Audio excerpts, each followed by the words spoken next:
well, I came across something that I was utterly unaware of, and I may need to change some stuff on my profiles because of it.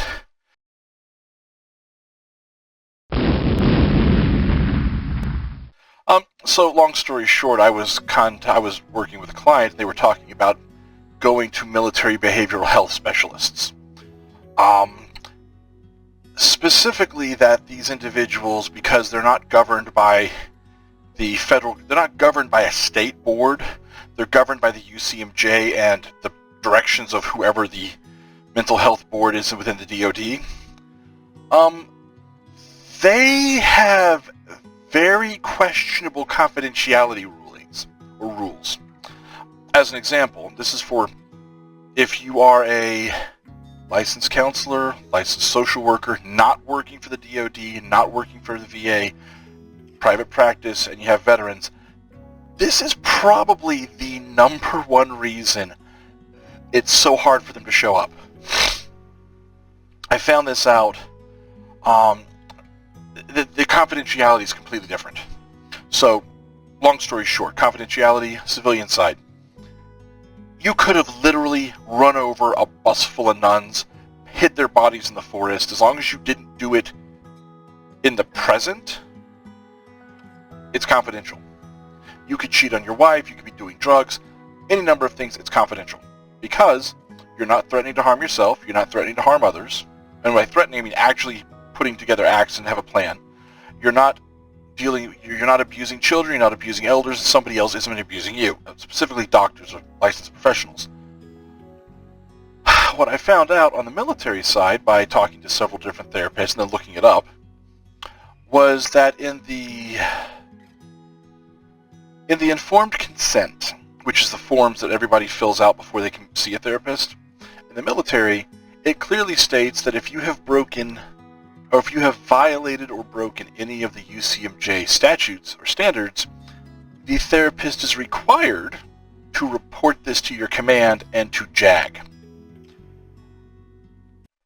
Why in God's name would you trust these people if they're required to report the inner workings of what you've got going on to the higher-ups? So that's a huge issue in confidentiality. Now, obviously, if I have a client who's threatening to harm themselves and says, I'm going to go out tomorrow and I'm going to kill a busload of nuns, I have to inform the police. But if they don't tell me anything about it, they don't inform me anything of it, and say, I had an accident yesterday, I ran a busload of nuns off the road, I hid the bodies, I was afraid, I'm going to counsel them to turn themselves in, but I'm not required to breach confidentiality because they didn't tell me they were going to do it. Whereas the military side, good God, it's like, yeah, I cheated on my wife. That is a violation of the UCMJ. Or I cheated on my husband. That is a violation of the UCMJ. That's a separatable offense, depending on how bad it is. That can get you busted in rank, extra duty, court-martialed if it's bad enough. If it's fraternization, like, hey, me and this officer have been going out, or me and this enlisted have been going out when you're an officer, or if you're an enlisted dating an officer, officer dating enlisted, it causes problems. If you started doing drugs to deal with your mental health issue, and you can't tell your therapist, because your military therapist is required to report this to JAG. Why? And so I've encountered several veterans who were like, okay, who were very hesitant to reveal things until I'm like, dude, and I had to explain to them, like, listen, I don't know where this is coming from, and now I do, which, the other thing that I just learned that is a hilarity.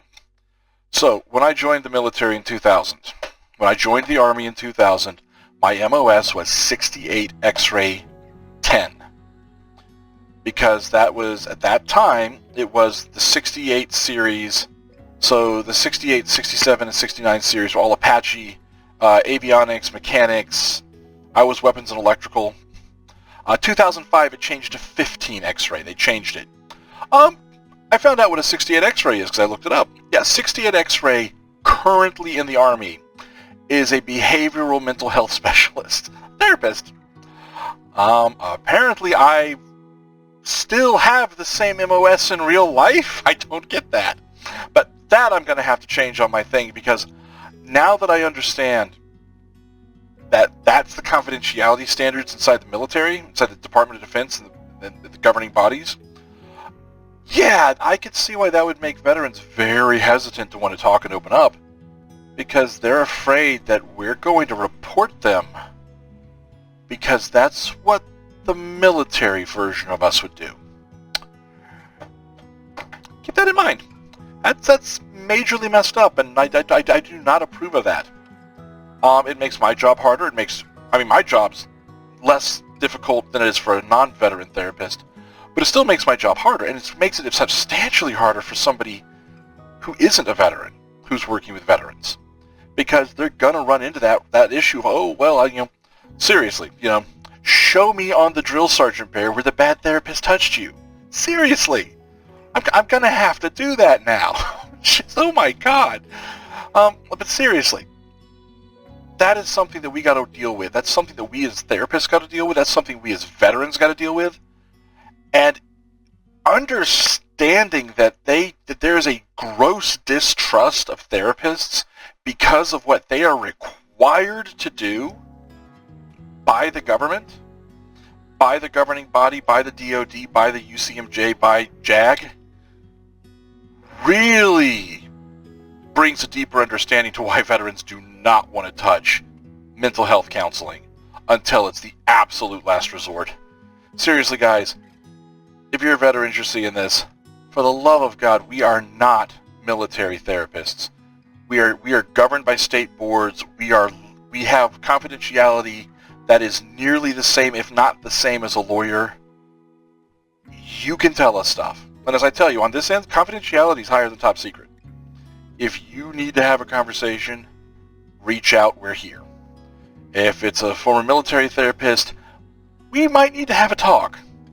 Because there's that weird, that mindset, oof, that's 68 X-ray. How did I end up going from being in the military as an aviation electrical weapons repair on Apache helicopters, then become a licensed professional counselor, only to find out that my MOS technically didn't change?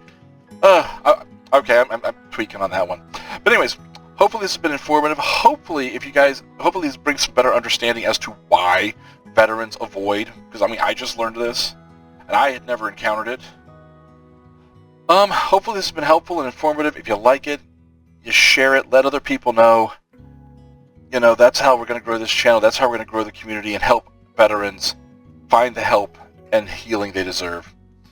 That's what I'm here for. Government property out.